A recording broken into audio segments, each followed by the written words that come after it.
I'm Nixon McShane. And I'm Eryn Campbell-Campanola. We were on the hit TV show Twice Blessed together. Why is it always your name first? Well, that's just how we've been saying it. My name is... Just reading it. Starts with an E. Your first name starts with an N.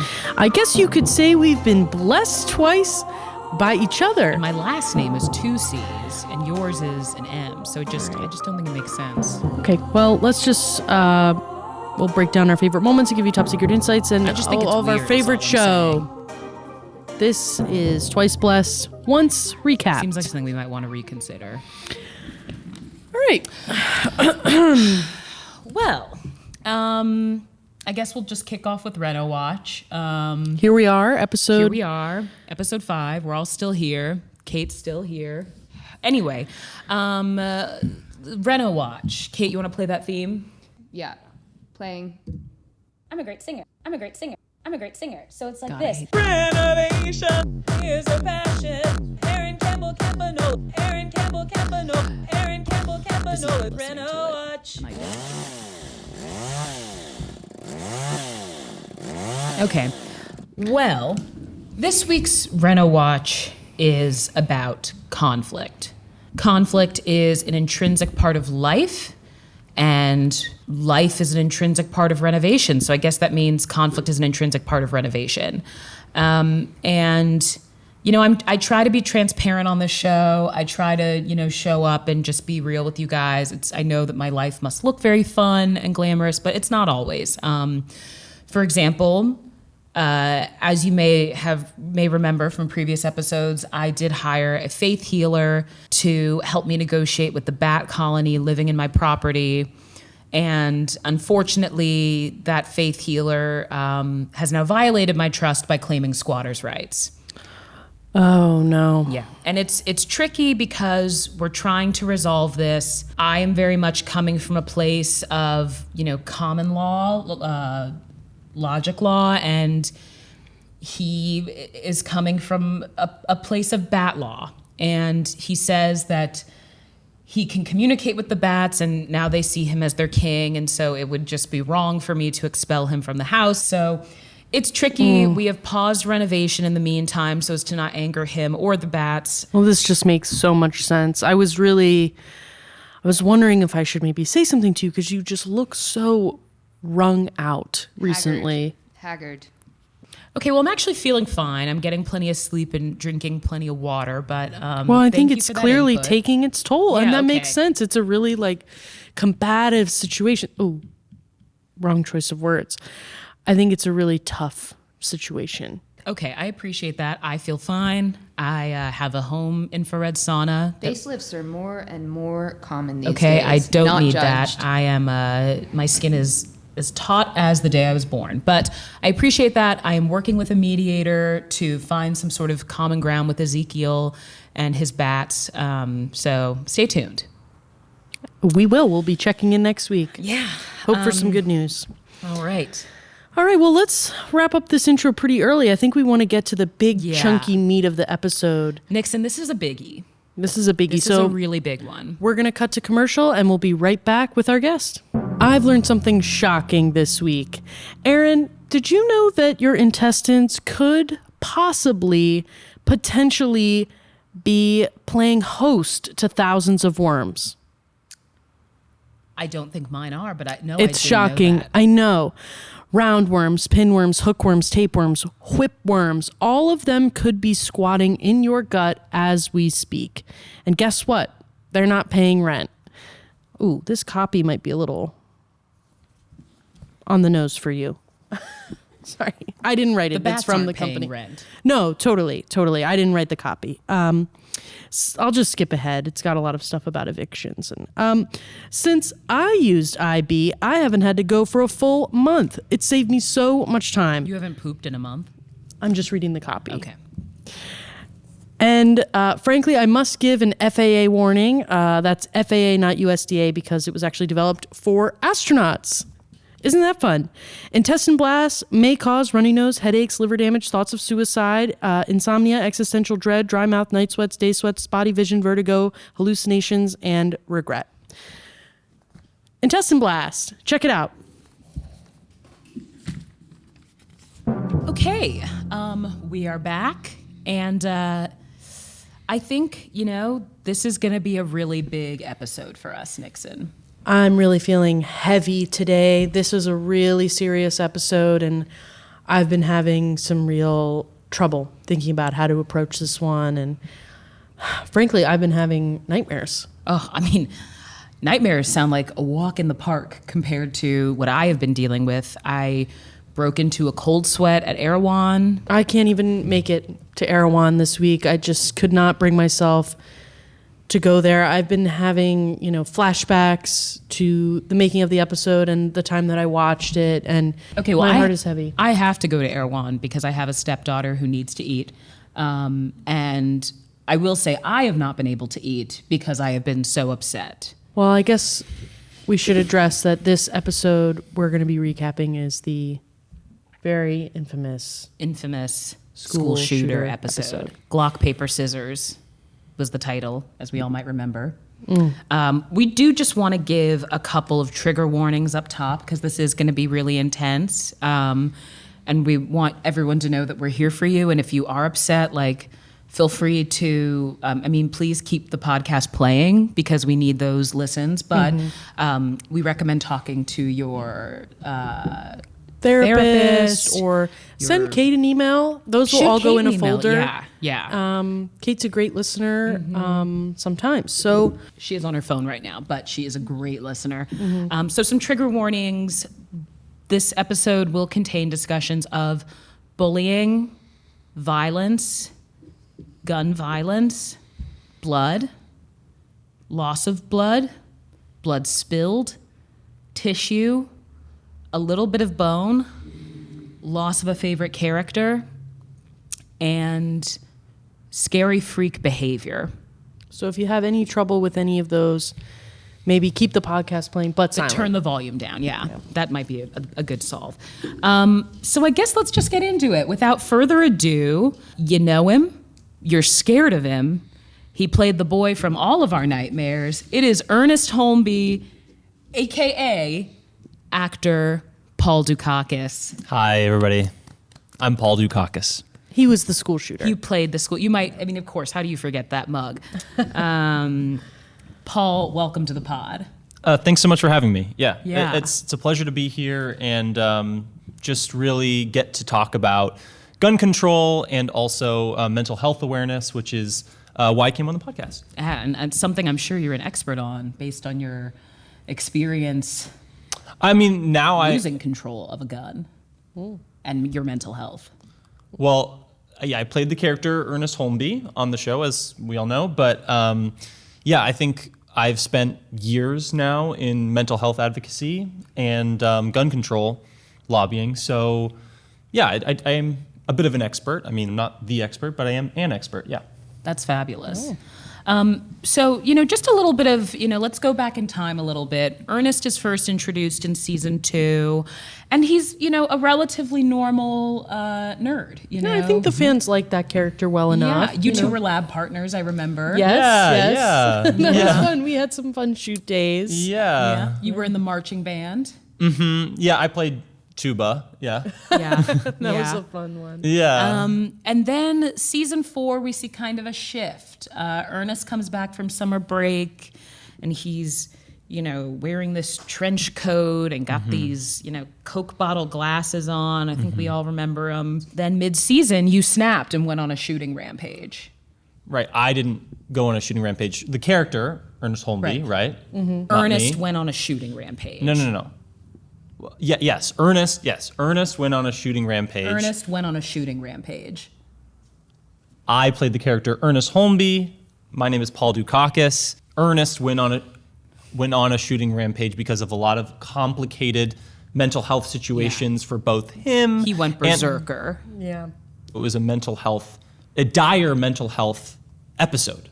Yeah, I think it caused some mental health episodes for sure. And I remember people were terrified of you. I think you were voted, number 4? Number 4. Of the creepiest TV villains of that decade. Entertainment Weekly. And I remember when that came out, and I was so jealous. I've always wanted to be on a list. Well, it wasn't all positive for me. I appreciate the accolades for my acting, but it wasn't. People started confusing me for the character. Right, because you look the same. Yes, I was playing a character. I was Yeah. acting as the character. And so, yes, so people like you seem to, were conflating me with the character. So they would have, negative reactions to me and people would be scared. You were something of a boogity man to the viewers. Well, I don't know if I would call myself a boogeyman, but Boogity. I don't think that's right. I think it's boogeyman. Pretty sure it's boogity.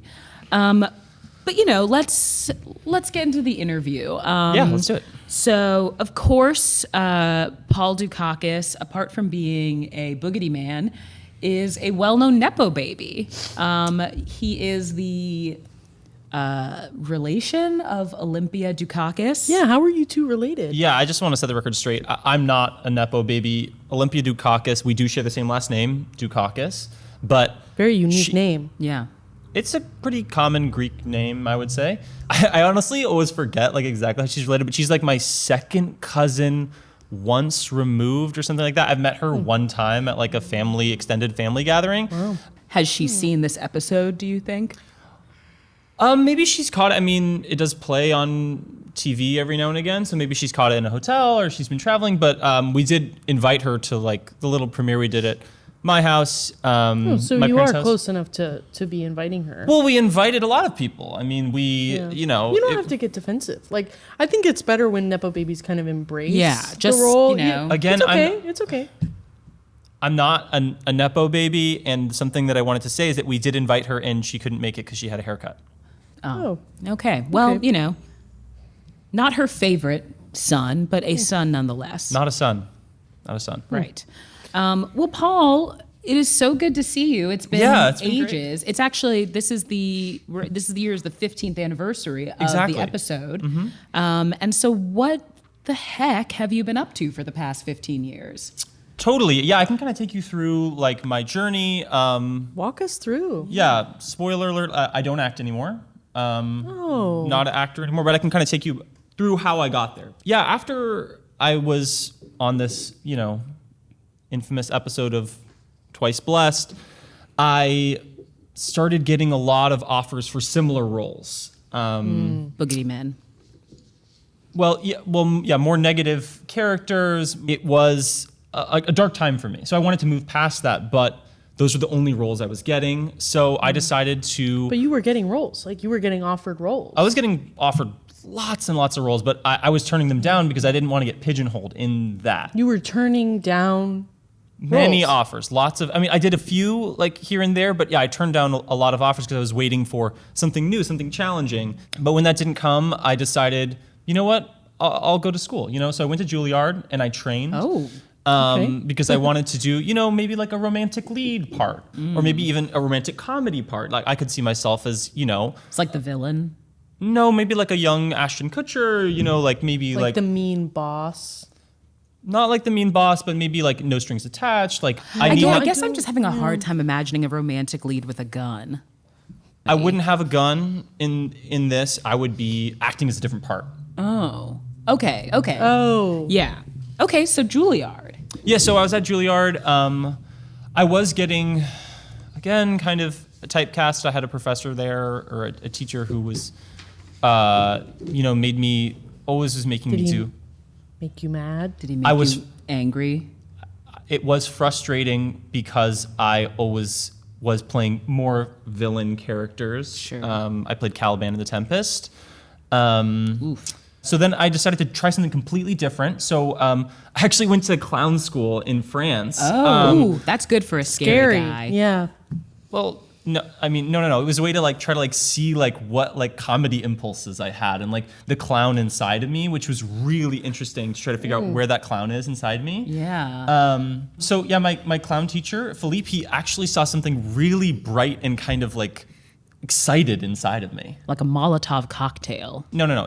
He saw my inner child, which was really playful and just kind of excited and a bit romantic. Yeah. Okay. Wow, okay. I know that then you returned to the States. I came with back to that the training. States. Yeah. I wasn't able to find a lot of clown work. So I returned back to the States and I got involved in immersive theater. Sleep No More. I don't know if you've heard of Sleep No More, but Didn't love it. Oh, you saw it? I did it once. I followed the wrong character, and then I ended up in the bathroom for like 2 hours. And then I heard they had an orgy. and that's the amazing thing about immersive theaters. You can go back and you can experience all sorts of different things. Okay. What did you do in the immersive theater? You were the shooter? There was it's like set in the 1890s. There's no guns. They had guns. Maybe they told you that so you wouldn't like go near one. No, Sleep No More does not include guns, but I did play a character who poured a vat of blood over all the other characters. But Right that in was, your wheelhouse. Unfortunately, yes. And so then I stopped acting completely. And then the final straw was that, are you familiar with Knott's Berry Farms? Oh, Yeah, absolutely. I love Knott's Berry. Yeah. So they have a little known Halloween thing called Knott's Scary Farm. Yes. And they were trying to get me to do an immersive school shooting experience, which of course I said no to. Oh, that would You have said been, no to that? yeah, that would have made a lot of money. That would have been huge. I don't care if it would have made money. Oh It my was God. disrespectful to me, to the episode. That's not what I'm about. And so that was kind of the final straw. I pivoted. I got my master's in public administration, and then I went on to start a nonprofit called Even Here that is doing work about mental health advocacy and gun control. Sorry, which is why I'm what's here. it called? Even Near? No. Even here. Like even here. Even here. Even here, gun violence can happen. Even here, where in the room where you are, gun violence can happen. Sure, but it's also like even there. I mean, it's not called even there, but it's like even over there, or over there, Right. over there, or even here, wherever you are. Is that a threat? I'm just playing with Paul. Even here. It doesn't quite roll off the tongue, but that is so cool that you have started a charity. I had no idea. So do you kind of pay out to potential shooters? No, How does that no. work There's exactly? there's no exchange of money or anything like that. We mainly run small group, teen-focused mental health seminars where everyone is there, right? It's the bullies, the bullied, people who are bystanders, which actually is kind of a really big part of this social dynamic and really big part of social isolation, which can lead to violence and all sorts of other things. And we treat everybody equal. It doesn't matter if you've had violent thoughts, if you've not had violent thoughts, it's all okay to talk about. Oh, wow. Wow. I guess that is good to put like, just throw the bully and the bullied together in like a room and just let them work it out. Yeah. You know, that's what they got to Like learn with is to dogs. just work it out. Yeah. It's not like with dogs, or it's very mediated, right? So there's a mediator who's there, whose job it is to make sure that we're having these frank conversations, right? And sometimes, yes, we let the teens just talk amongst themselves, but it's not so that they can fight or duke it out or anything like that. You know, it's funny because I do a lot of work. Similarly, I've tried to turn my time on Twice Blessed into a positive outreach thing. And Oh, that's right. I have I've done a lot of work with anti-bullying organizations, and it's funny because our focus is more. It's like I like to say that every action has an equal and opposite reaction, and so, when I hear about a bully lashing out at someone, I think, okay, well, what made them lash out? And so that's why we're working with the bullied, the like potential losers of the world on like, hey, like let's do something about that like retainer accent you've got. Like, to that's provoke it. like. I don't think you should do Okay, it. all right. I think it's really important to think about the language we use when we talk about teens and children. And you might have some teens watching, you don't know. That would be awesome. That'd be That's awesome. a really Because, potent demographic. Well, Our and I show just is- want the bullied kids to maybe have some empathy for the bullies, which I think you would understand. I actually do understand that, and I think you're phrasing it wrong, but I think the thing is that we should have empathy for everybody, definitely, but I don't think that doing impressions of kids with retainers is helpful to the conversation. No, I mean, and I wouldn't do that if there were one of them here. All I'm saying is, think about it. If everyone could just act right, it takes everyone. It takes all of us to make bullying stop. Right, and what I would say is that we should accept everybody for who they are as opposed to trying to force them into a mold or force them into conformity of a certain kind of person. Even a kid with a gun? a kid with a gun, that isn't a kind of person, okay? A gun, that has nothing to do with the person. A gun is a tool, it's a weapon. And we should keep them out of our schools and that's the gun control part of it. The mental health is completely separate. No, you don't have to yell at me. I understand. Yeah. I'm not You don't yelling. have to get defensive. Yeah. So is even now, Even everywhere, even here, 15th anniversary of the show, are you celebrating in any way? Or I guess celebrate is the wrong. No, yeah, not celebrating, but we're taking this spotlight. Thank you guys for having me on. Taking this spotlight of the 15th anniversary of the episode. We're doing a new initiative that's going to take kids from across the country, and we're going to have a summit where kids from all over the United States can come together and talk about what we can do and have the teens have the policy ideas, because that's what's really important. Oh, so you want them, they're going to do the work. We are listening to them, because it's important Yeah. to listen to the voices of the people who are most affected, which is in this case children and teens. Yeah. I guess I thought they'd be listening to you, as the shooter.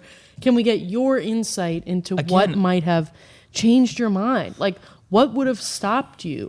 You are our greatest tool in this fight, I think. What would have stopped me is if the writers hadn't written a role for me where I had to enact a fake school shooting, by the way. Everyone was paid actors. Everyone's paid for this. Yeah. Fake school shooting on national television. I would have preferred not to do that. And we've actually gotten a lot of support from everywhere, from Chloe. You guys know, Chloe from Talk Choice about- Plus. Yeah, Chloe from Choice Plus. So she has been really supportive, and she's donated a lot of her personal money. And also, she has done a really good job of partnering with us. She has, as you know, a lot of teen and kid fans. So she's been able to leverage her Instagram profile, for example, to raise a lot of awareness about Even Here, which has been really awesome. Well, I can't see it. Nixon so. is blocked, Yeah, so I can't do unfortunately. But that's awesome. Why are you That's- blocked? It's not important.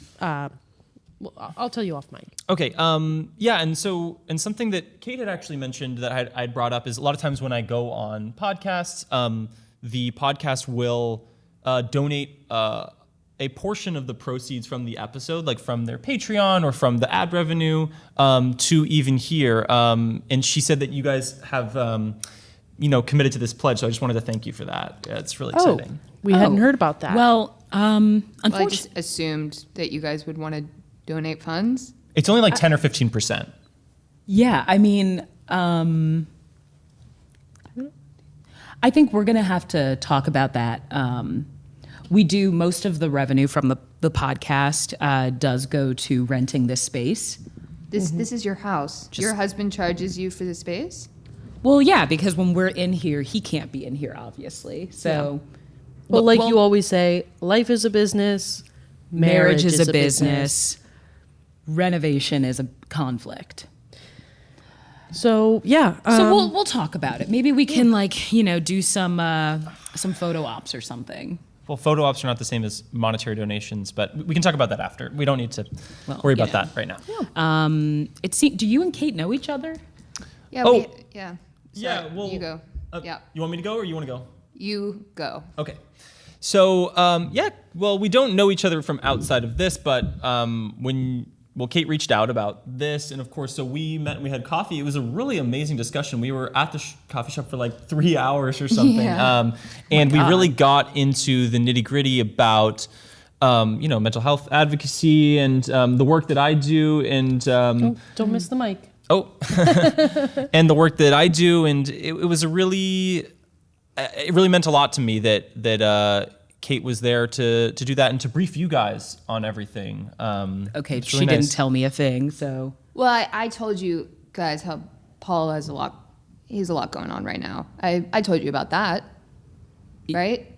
Yeah, you Yeah. said We did say that. you said Paul has like a crazy intense energy. Exactly. That what was you said. Yeah. Oh, okay. So, but Paul, you know that about yourself. We talked about, you're kind of overbearing and you share a lot, and I wouldn't describe myself that way. you don't always know wow. when you're taking up too much space. But I like that you're self-aware about those things. I think that's what makes you a passable person.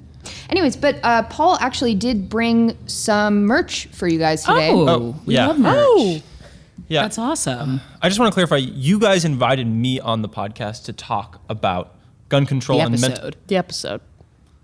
So that must be where some wires got crossed, because I was told that I was invited on the episode to talk about gun control and mental health advocacy. And I think you've done a great job. Yeah, you have been talking about it for the Yeah. record. Yeah. You Okay. know, you're planning And we'll that edit that summit. out, but we'll get to the episode, and that's what we'll probably sure. keep. So we I do- think the summit sounds like a great idea, Paul. Thank you. Yeah.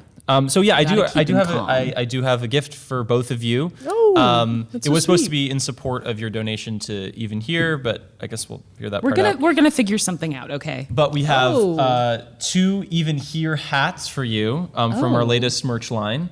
This is mine? Get that? Yep, this is yours. Wow. Yeah.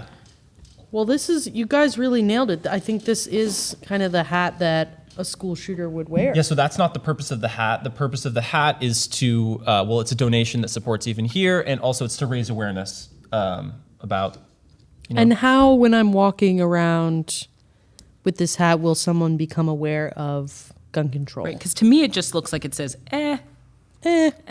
gun control, we have a pretty recognizable logo. I think if you ask anybody in the space, they'll know. And also, even if they don't know what it is, they can start a conversation. Oh, what's that hat? What does the EH on your hat mean? And then that could be a great way for a conversation to start. And then you could say what you know about Even Here. Got it. Well, this Well- is great. Do you want to try it That's on? awesome. Or? I actually, I don't really wear hats. Kate said that hats would be the best of our merch options. We have T-shirts, we have bandanas, we have shoes. My scalp is really sensitive to like acrylic fabrics, and so I just Sure. I'm good, but I'm gonna keep it for sure. I love And it. I'll keep it we're on. making and sure the camera can see the hat. It's a great little piece of merchandise, and we appreciate you, Thank you. Paul. We appreciate you. Thank you. Love it. Let's dive into that recap. Really, just What everybody's just walk begging down for. memory lane. But I know that before we start, we should probably do a moment of silence. Oh, yeah, I was going to say that actually. We do want to do a moment of silence for the lives of all the characters, beloved characters that were lost in this episode. So let's just Wanted to clarify. It's a moment of silence. Just wanted to clarify that these are not This real is people. a moment of silence. Okay. If you could just be Okay. silent. All right. Kate. Sorry. Okay, we're doing the moment of silence.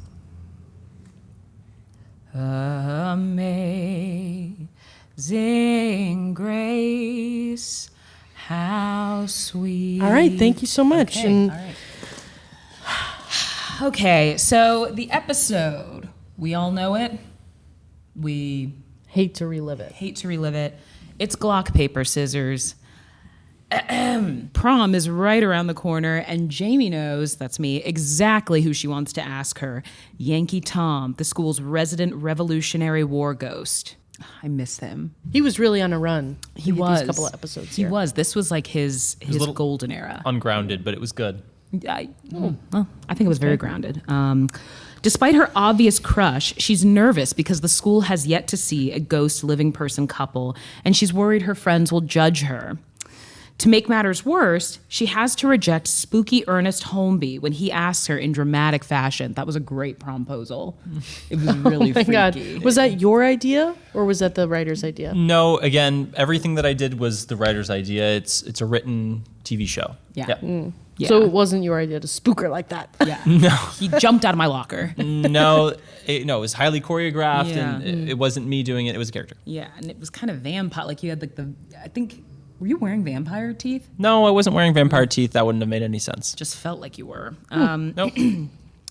Little does she know, this is the last straw for Ernest, who snaps and goes on a shooting rampage. Ernest saves Jamie for last, but thankfully, Yankee Tom saves the day, pantsing Ernest and incapacitating him long enough for the police to detain him and send him to a home for the criminally insane. Wow. That's 2 episodes in a row where Yankee Tom saves you from a killer. Yeah. We had a real showman's. a wild run. Yeah. Yeah. And were you in this episode? I was in this episode. I can read that synopsis. Sure. Yeah, go for it. Meanwhile, Trixie has joined Yearbook as a sports photographer. And while she's developing photos from the state lacrosse championships, she accidentally locks herself in the school's darkroom, meaning not only does she miss the school shooting, but she's barely seen at all in the episode, since whenever we cut to her, she's totally in the dark. So I thought that this was a really cool way for the writers to protect my character. I thought it was really sweet of them. They really thought, like, let's keep Trixie safe, away from this trauma and this violence, and we don't want to kill her off, obviously. So they gave me this kind of interesting role where I was emoting in the dark, and another great acting challenge. You know, how do you show your fear when without... no one can see you? Exactly. Exactly. And I think, I don't know if you guys would agree, but I really feel like I brought it home. I mean, we probably can't relate because we were fully lit and, emoting with our faces and voices and bodies. But I think it's, you always found a way to get the most with the least. And I admire that about you. It takes a lot for a bit actor to, I think, find the meaning that you have found. I haven't seen the episode in 10 years, so I don't know. Oh, my God. Wow. Oh. I watch it all the time. Well, the shooting rampage took a lot of lives. There were a lot of characters we lost in this episode, and we want to revisit some of them. A little special shout out, Soupy Simmons, who was the wealthy but sensitive soup empire heiress. Did you not like her? Again, I don't know. I know she was a bit irritating on set. Willfully, Kate? Yeah, I'm with you. It almost seems like that you guys aren't hearing a word I'm saying. Can you let me finish reading the list? Sure.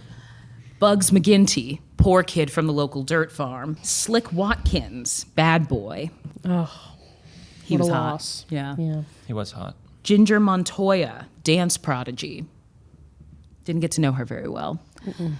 Doobie Daniels, pot dealer. Amelie Bonmot, French exchange student.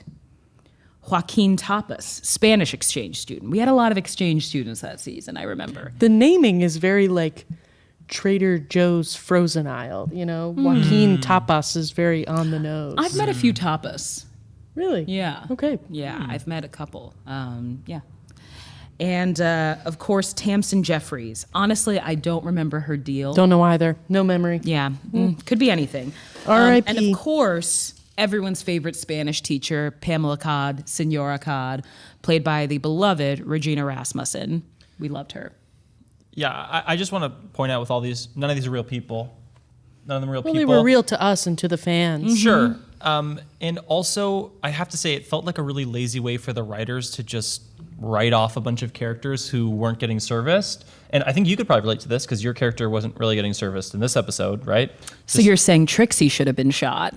You wish you'd gotten... Well, it's pretty much the same thing, Trixie. right? Wow. I don't wish you were shot, but the laziness of shoving someone in a closet and having them not be part of the episode at all, or disposing of them. I don't think you need to flip this on me. I think if I were given the challenge of playing the role you had played, I would have been grateful for the opportunity. Okay? I would have absolutely nailed that role. But you make an interesting point, Paul. Kate, we should ask the next time we talk to any of the writers, we should ask them if any of them wanted Trixie to die in this episode. I don't think anybody wanted me killed. Ifs and buts if were they wanted me candies killed, and nuts. they could have killed me. Every day would be a Merry Christmas. They would not have kept me safe in that dark room, emoting for no one to see. Okay, well, let's talk about how this episode came to be. I think no one knows this better than you, Paul. What was the lead up to Ernest losing his mind? So this is a little behind the scenes of the movie Magic. Basically, It was a TV show. Okay, behind the scenes of the TV Magic. Doesn't sound as good. Okay. So basically, I've been on the show for 3 seasons. I was doing a lot of good work and some comedic work that people know me for. Like I did a lot of funny pratfalls into brass instruments, the tuba. Oh my God, when you got the tuba stuck on you. Yeah, that was really funny when the was tuba so was stuck good. on me. Oh my gosh. Yeah, it was funny. Yeah. Maybe we should have done that episode. Yeah. Regrets. But it also, it was funny for an individual moment, but you're the tuba guy. So I asked my agents if they wouldn't mind speaking to the writers about giving me a more serious arc, something I can sink my teeth into. And that unfortunately is kind of what, started the gears in motion for this school shooting episode. So you asked to be a school shooter. No, I didn't. I asked to have a dramatic arc. It could have been anything. It could have been that, I was, going through an eating disorder. Wouldn't have to be that, but it could have been that. But I think they kind of knew what they had with you. And it made sense to go with what you look like. I was going to say which that is a school shooter. I was going to say that I'm a dedicated actor, and so I was willing to take the challenge, and which led to me actually doing a lot of really important research. Like, I don't know if you guys remember, but a few episodes before, my character, Ernest Holmby, dissected some frogs in biology class, but then did a ritual with them, a satanic ritual with them. Yes. Which And- was a bit offensive, looking back. To Satanists. Well, actually, I did a lot of research for that, and I talked to a few different Satanists and actually did some work with them. I dissected many frogs and sacrificed a few so that I could do it accurately, and it really damaged my psyche. It's not nice to hear frogs croak their last croak. Wow. And are you a Satanist now? Again, it was research for a role. I'm not a Satanist. Okay. But I mean, you must be able to relate to this because, the writers, they just foist a role upon you and you don't have any agency in choosing that. Like for you, they wrote you this role. You didn't have any agency in deciding whether or not that's what you're going to do. Well, yeah, but that's a job. And, I had a really great rapport with the writers. So they were always kind of looking out for me, keeping me safe from the school shooter. Sure. Making sure I was featured. Even if I didn't have lines, I was always featured. So Featured background. Essentially, yeah. Yeah, featured. I got a lot of close-up shots. Background is, I think, more what we were emphasizing. Sure. Yeah. If there's action going on, I'm always there in the background. I made a meal of it. Well, personally, for me, I know that one of the things that affected me most about this episode is, of course, the thing that makes Ernest snap is when Jamie rejects him. And I felt, that there was like a personal risk for me coming to set, knowing that this massacre was going to be perpetrated because I couldn't love you. Again, I think we're getting a few little wires crossed. So my character had a crush on your character. Me as a person didn't have a crush on you. If anything, I felt you were a bit standoffish and that you clearly were trying to come on to me. Yeah, that does track.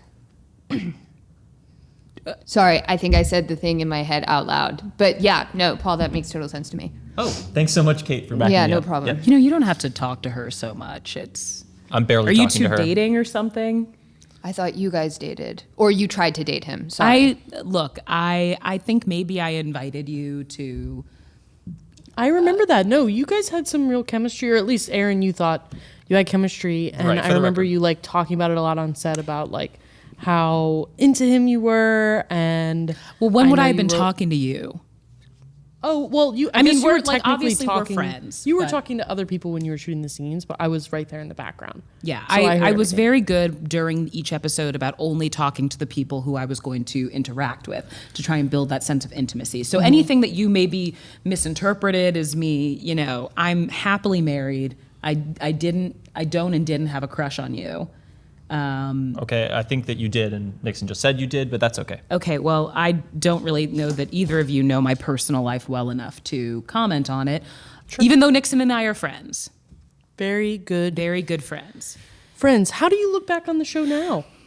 Do you have any regrets? I think it's regrettable that this episode was ever produced, but I don't regret anything personally. I think we made clear that despite Paul's general demeanor, he doesn't think he's a problem, right? Yeah, I mean, Yeah, that's very clear. Yeah, that is, I think. And I think that's we've kind of covered what that. gets us into this situation is these men, they don't think they're the problem. They take it out on everybody else, like Joaquin Tapas, and that's how we get into this situation again and again. And Okay, I just want to acknowledge that I think that toxic masculinity is a big part of a lot of violence in schools and violence across our country, but I don't think that that's what's going on here.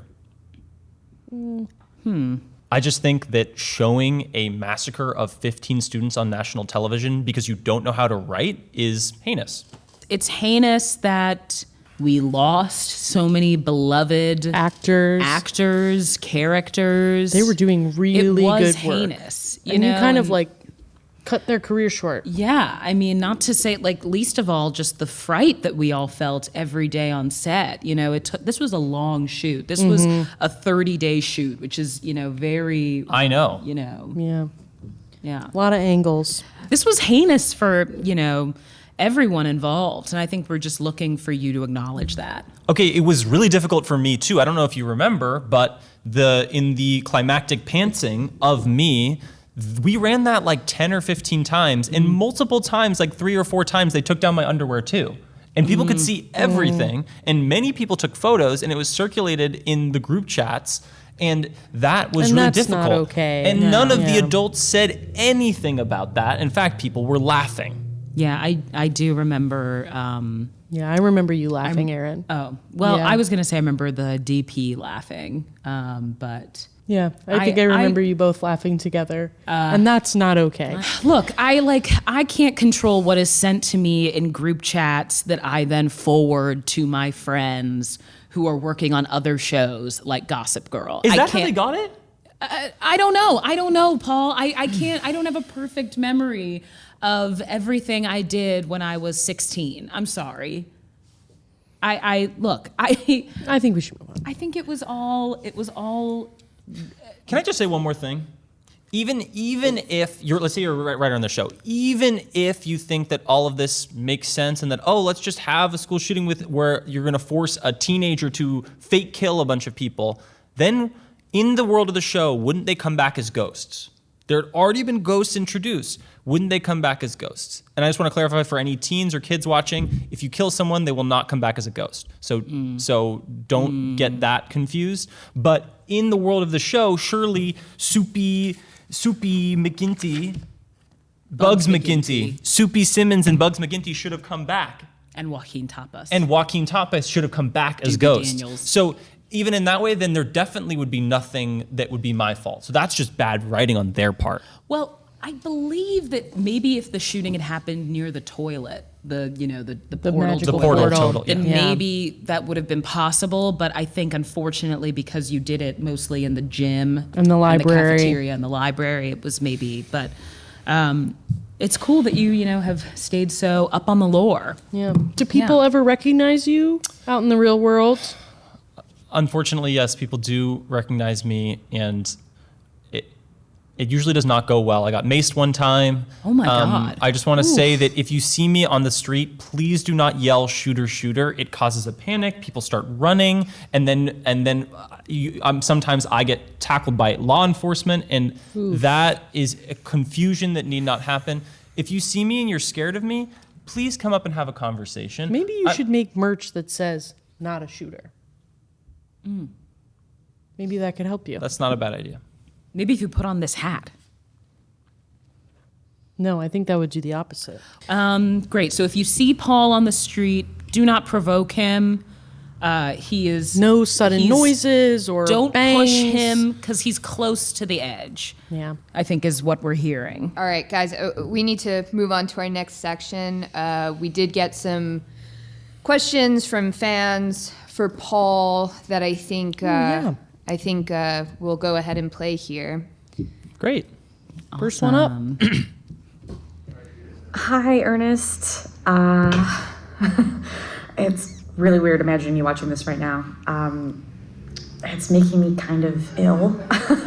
Anyway, I just wanted to say that because of you and how scary you were on the school shooter episode, that I couldn't sleep at night at all for all of 10th grade.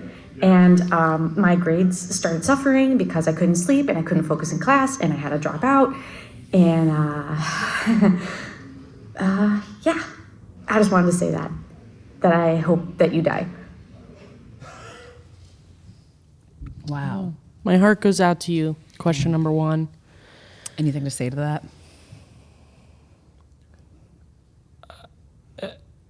It wasn't a question. Oh. Well, she was more so posing a perspective. Still worth answering, I think. It's not my fault. Okay. Nothing's your fault, it seems. Yeah. Put that on a t-shirt. All right. We have another one, I assume? Yep. Next question, Paul. Maybe try and answer Hey, this one. big fan. Thanks for taking my question. So I'm wondering if you ever went to treatment for your anger management problems. Because, I'm somebody that is pretty good at reading auras. I would consider myself an empath some of the time. And it's just pretty clear to me that you have some real rage bubbling up under the surface, Just wondering how you went about treating that so you could move on with your life and live a little better. Hey, what the fuck are you doing? Clean up your dog shit. What the fuck? That guy was hot. I just want to clarify that I have sought therapy, okay?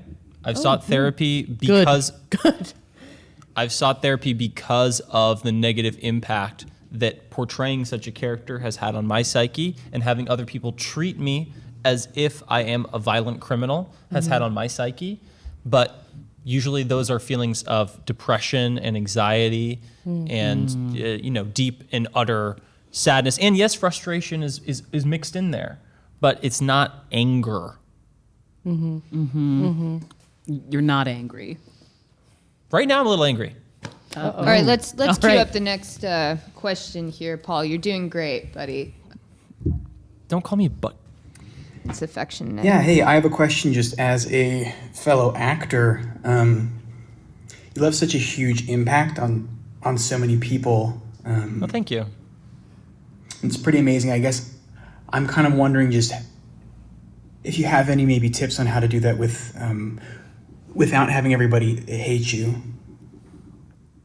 Do you have any tips? I guess you wouldn't have tips for that. Because you quit the biz. And because everybody does hate you. I guess for that I wouldn't have any good tips, but I appreciate the you positive should- note on the acting. Why don't we get an answer on what not to do? Can Yeah. you tell him what not, basically describe what you did, What would and he you can do have the done opposite. different if you knew what would happen when you Yeah. did the things you did? I don't know what you want me to say. The truth. The truth is that I did my best. Whoa, Getting a little bit spooky that's there. villainous hand gesture. It's just a Maybe you should go back to acting. Or to anger management. Well, we're going to take a quick break, and then we have a surprise for Paul. We're back. I have put on Paul's hat to put him a little more at ease, and we are ready for our final segment. It's going to be a really special one. It's been a rough day, but this is Healing Corner. And with us, we have a very special guest. You know her. You love her. Or should I say you amour her? It's Regina Rasmussen. Hi. Hi, I'm so happy Regina. to see you too. Hi. we miss Don't you. look at me. Thank you. Regina, as you know, played Pamela Codd, a.k.a. Senora Codd, on Twice Blessed. Yeah. She was everyone's favorite teacher and, unfortunately, one of the victims of Ernest's rampage. That's right. Can you please not look me in the eye? Thank you so much for giving me the opportunity. When I was cast as Senora Codd, Miss Senora Codd, I really felt like this was a life-changing opportunity, right? And my life was changed. It sure was. My life was changed. It sure was. When you get the breakdown that your character's being killed off, you think like, well, darn it, right? I couldn't have said it better myself. I mean, like, shoot, right? Grab, Ooh. grab, Shoot. Yeah. darn it, grab. But when this young man showed up on set, a child. a child who carried with him the power of a young man. Of a And big quite a man. tall child. Quite Yeah. a tall child, I long grew legs. early. I was 15. I had no way of knowing that. I didn't know you then. And you show up and It's okay. It's okay. No, it's It's okay. It's the trench coat and I know the lone wolf attitude and The costume. it's the gloves. The well, glove. that's why we're here today. Yeah. Is we want to kind of help close this chapter for you. Close the wounds. Finally get some accountability from Ernest. I mean, from Paul, and for what he did to you. And let's address it. Let's face it head on. Yeah. And close the book. So this is the healing corner. And for the healing corner, this little guy, if you have him, it's your turn to heal. So you know what? I've been wearing him for this whole intro. I've healed. Senor Cod. And for listeners at home, this is kind of a little dragon-esque figure. Yeah, I think it this- was from set, Fun right? fact, actually, we took this little guy from set when they felt they'd kind of run through the ghost stories. They thought maybe they would bring dragons into the school. Game of Thrones was just starting, and this was sort of a mock-up of one of the baby dragons that I took with me. Regina, Miss Cod, Senora Cod, Thank you. take this and Feels heal good with to it. be Wow, you're Senora already Cod healing. again. It really Yeah. does, I tell you. So you want to talk about what the aftermath of the episode was like for you? Yes. I had agents at the time. I had managers, and they all thought I was on the up and up. We thought maybe movies were next. And, none of that really concerned me because playing Senora Cod, I wanted a life as a teacher. The dream of being an actor, it didn't seem so important anymore. After You love teaching. I loved teaching. And you taught us a lot. And you taught me a lot. You too taught me a lot. You feel that? But what I experienced on set that day at the hands of Paul, it made me not really want to set foot in a school again. I mean, how could I, right? You go on YouTube and there's so many edits of him shooting me. There are so many edits. If you go to the song that was playing when he shot me, all the comments are like, "Who's here in 2025 thinking about Senora Cod?" Well, Gifts. they're thinking of you. That's really sweet. Yeah, but it's. I see those and I remember how it felt for this young man to look me in the eyes and shoot Now a you gun. want me to look you in the eyes now? No, I wish you wouldn't. Senora Cod is the healing dragon, so it's her turn to heal. It's just he was so scary and he had a gun and I was a young 29-year-old young adult, young woman actress. I was a young woman actress. I was vulnerable. But hey, you're not a victim. No. You're strong. God, no. Yeah. Senor Cod may have been a victim, but Regina Rasmussen is not a victim. No. And I came here to say, and I'm going to be brave and I'm going to look at you. I came here to say that